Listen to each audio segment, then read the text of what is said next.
Don't forget to subscribe, follow, like and share. Also press on the bells for new recaps. Let's enjoy. In the near future, climate change, deforestation, and a nuclear war have caused so much damage to Earth that little by little most cities all over the world are crumbling down. There is a power and food shortage, plus a dangerous lack of oxygen. By the year 2067, one of the few remaining cities is in Australia, which has been able to hold out thanks to synthetic oxygen. However, this oxygen is polluted and causes people to get ill with something known as the sickness. Ethan White and his best friend Jude do their job as utility workers to keep the neutral reactor stabilized and bring back power to the city. After the workday is over, their boss scans them to be sure everyone is still healthy. One of the workers says he can't come the next day, so Ethan takes his shift to earn extra oxygen credits. However, the boss still fires the poor man. On his way home, Ethan sees a protester talking about oxygen not being a privilege and how they should sacrifice for the next generations. While the passers-by ignore him, Ethan is confronted by the fired worker, who is desperate for work because his children have the sickness. An argument ensues, only to be interrupted when the protester suddenly catches on fire. Later at home, Ethan sees on the news that the protester did that to commemorate the death of the last living plant. The report also mentions the increasing number of deaths due to the sickness and how Crony Corp, the oxygen producer company, promises to find a solution. However, people keep revolting because they're scared humanity will go extinct soon. Then the reporter starts talking about the Crony Corp's dead lead scientist, who was Ethan's father Richard, and this causes him to turn off the TV. At that moment Ethan's wife Xanthi arrives and he gives her a new oxygen mask. As they fool around, Xanthi suddenly vomits blood because she's got the sickness, but Xanthi assures Ethan that she's fine. Sometime later, Ethan is summoned to the offices of Crony Corps and Jude comes along. They meet Regina, the company's chief technology officer, who says Ethan can help them save humanity before taking them to the lab. It turns out they're working on a time machine called the Chronicle, which was invented by Richard 20 years ago. They've been testing it by sending a clock for a few minutes, but they've also sent radio waves and received a reply from 400 years in the future with the words "Send Ethan White." Regina theorizes that people from the future found the cure for the sickness and will only give it to Ethan. The team doesn't know how to get Ethan back though, so he'll have to find the people who sent the message to be able to return. After the meeting, Ethan goes to a bar with Jude to think about Regina's request. Ethan doesn't want to leave Xanthi, but Jude points out that staying means Xanthi dying, while going may mean saving her for years to come. When Jude tries to bring up Richard, Ethan reminds him that his father disappeared after leaving his 8-year son with nothing but a self-deletion note and a weird device on his wrist. Ethan thinks his mother wouldn't have died if Richard had been around, so he refuses to do the same to Xanthi. However, Jude thinks that not to be like Richard, Ethan must save Xanthi. After Jude leaves, Ethan thinks about his 8th birthday. He waited all day for his dad, but Richard arrived late, and his present turned out to be a weird box. He put little Ethan's hand inside this box, telling him he'd have to make an important choice someday, and suddenly an electronic bracelet closed around his wrist, causing it to bleed. As the boy cried in pain, Richard told him that the bracelet wouldn't come off and left the house, ignoring his wife's protests. Then Ethan also can't help remembering his mother's death and decides to go home to tell Xanthi about Crony Corps' plan. He doesn't want to leave her, but Xanthi asks him not to use her as an excuse to avoid saving humanity and to have faith. She also mentions all the kids in her class that have died, saying she's afraid. Later in the evening, Ethan goes to the roof to watch the city and desperately tries to remove the bracelet as he again remembers the day his mother died on the streets. That day Jude found him and shared his oxygen mask with him. In the present, Ethan screams as he makes his decision. The next morning, Ethan leaves a metal flower for Xanthi with a promise that he'll return, unaware that she's actually awake and crying. When he makes it to the Crony Corps' office, he makes a deal with Regina. He won't go unless Xanthi gets the first dose of the cure. Regina accepts and they immediately go to the lab, where the scientists explain to Ethan how to use the special suit and a small pocket computer called Archie. Jude shows up as well to show his support, promising to watch over Xanthi. Once he's ready, Ethan steps into the machine and electricity wraps around his body until the machine shoots a blast of energy, sending Ethan into the future. A hole opens in the sky and Ethan falls at great speed until he lands in the middle of a rainforest, instantly fainting. When Ethan wakes up, he notices his suit is burning and immediately takes it off, crawling away from it right before it explodes. Then Ethan's body has to take a moment to get used to the sunlight and the clean oxygen, which have allowed vegetation to regrow in the whole area. After admiring nature for a while, Ethan uses Archie to check his location, but Archie can't connect to any satellite. He ends up releasing a magnet into the ground, which allows Archie to sense nearby structures, and she guides Archie to the nearest facility. At the entrance, Ethan's surprised to find a skeleton with a hole in the skull, but the real shock comes when he sees the skeleton is wearing the suit with his name. He also finds a rusted Archie under the leaves and Richard's bracelet on the skeleton's wrist, although this one has a green light. This means he's dying on this mission, which makes him panic. Once he calms down, he tries to open the facility's doors to no avail, so instead he asks the rusted Archie to play the last recording. The machine plays a distorted voice saying it's better this way because then nobody is suffering anymore, then two voices arguing followed by a gunshot. At that moment the battery runs out and the rusted Archie shuts down.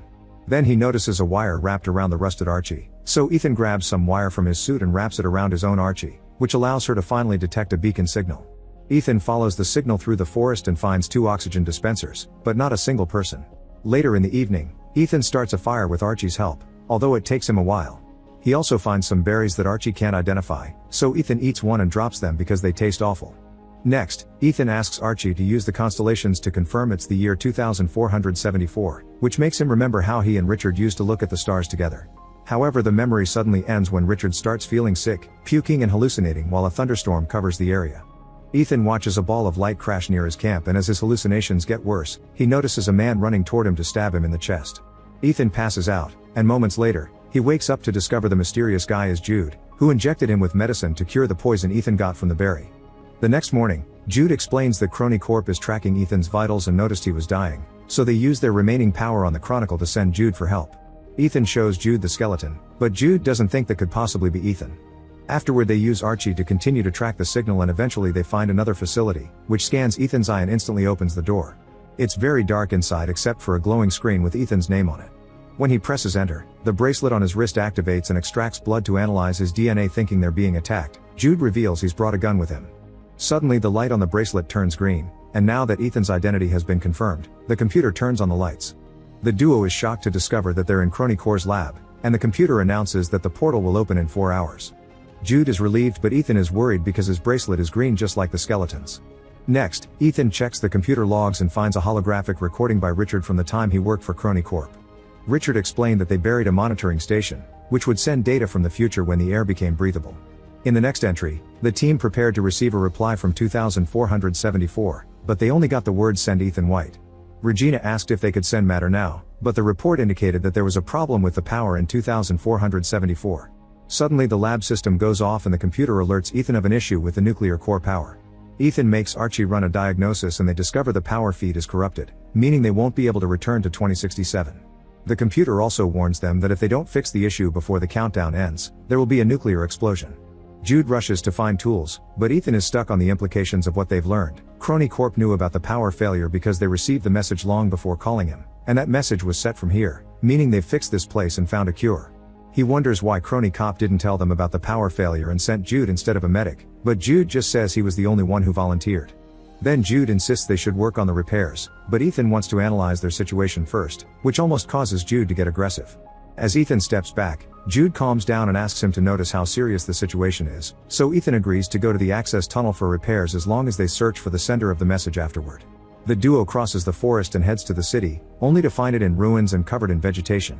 As they explore the area, they find a lot of skeletons, and Ethan realizes nobody survived the year he came from. The Earth just waited for humans to die and then replenished itself. Getting worried, they go to Xanthi's school and find the skeletons of the students, meaning they died right there in the classroom. If nobody was around to move the bodies, Ethan can't help assuming they'll fail the mission. Then he finds one more skeleton. It's Xanthi's, and the metal flower is in her hand. As grief takes over his mind, Ethan remembers the night Richard called them to meet somewhere, but they were followed by a stranger who killed his mother and stole Ethan's oxygen mask. Richard never showed up, but Jude found Ethan and saved him. The memory causes Ethan to have a panic attack, but Jude helps him calm down. Ethan cries and regrets leaving Xanthi alone, still thinking they won't be able to change anything. However, Jude says they're better off because no one is suffering anymore, which shocks Ethan because those are the words he heard from the rusted Archie. To confirm it, Ethan plays the recording again, and he realizes the argument ends with Jude shooting him. At that moment Jude takes out his gun and Ethan wants to know why he has it since there's nothing to fight here. An argument ensues until Archie reminds them that there are only 2 hours left for the nuclear explosion. Jude drags Ethan to the tunnels and they notice the nuclear core is fried, so they'll have to reroute the power. Their attempts to do so immediately fail and the computer tries to shut down the door for safety. Jude manages to block it with a metal bar, but when Ethan hears the computer say that the chamber needs depressurization, he removes the bar, leaving Jude outside to save him. Then Ethan activates the oxygen purge, which restores the power but causes him to faint. A desperate Jude breaks the glass, letting oxygen back inside to keep Ethan alive. Afterward the duo returns to the lab and learns that they only have 37 minutes before the portal launch. Suddenly Ethan opens a door and discovers it leads to his skeleton, which makes him accept that he can't change fate. While Ethan switches the batteries of the 2 Archies, he accuses Jude of planning to shoot him. Then he makes the rusted Archie play the last thing the other Ethan saw, and the recording shows Jude threatening Ethan with a gun and asking him to fight back. Jude swears he doesn't plan to shoot Ethan and an argument ensues with Jude suggesting they stay there, but Ethan refuses to leave everyone to die. Next, Ethan forces another door open to find the utility room, but there are no masks. Jude insists they can't save everyone, but Ethan pushes him away and goes to the computer to play a log recorded on his 8th birthday. Richard says he made a mistake, but the message is interrupted when Jude shuts off the power. Furious, Ethan locks Jude up in the utility room and turns on the power again to finish watching the message. Richard said he did everything for his son and wanted to tell him so he called home and asked little Ethan to take a walk with his mother to meet with him. However, before he could leave, Regina and Jude entered the lab to corner him. It turned out Regina wanted to use the Chronicle to escape to the future with a selected group of elite people and abandon the search for a cure, claiming that humans were the real virus. Richard refused to cooperate and confessed that he programmed the system so only Ethan could activate it in the future, causing a furious Regina to take out a gun and ask one of the scientists if it was possible to send at least one person to fix the power issue. When the scientist confirmed it could be done, Regina shot Richard. At that moment Jude breaks free and tries stopping the recording to no avail, so the rest of the truth comes out. Regina sent a team to kill Ethan's mother and ordered Jude to become Ethan's guardian. A devastated Ethan jumps on Jude, calling him out for using him all these years, and another argument ensues over how to proceed. Ethan starts pulling cables to try to stop the Chronicle, so Jude attacks him, pushing him against the wall as he begs him to fight. Since Ethan refuses, Jude brings out his gun and aims at Ethan's head, but Ethan still doesn't fight back, saying he believes in his brother. Seeing Ethan in such pain remembers Jude of the night they met and guilt takes over him, so he apologizes to Ethan and then self-deletes. In the present, Regina is getting the elite group ready for their escape, and she orders a guard to kill Ethan as soon as they arrive in the future. Back to Ethan, he has a breakdown and reaches for Jude's hand, only snapping out of it when the computer reacts to the ping sent by Regina's team. This finally makes him realize that the person in the lab who has been doing all the things is himself, so he writes the send Ethan white message with a plan in mind.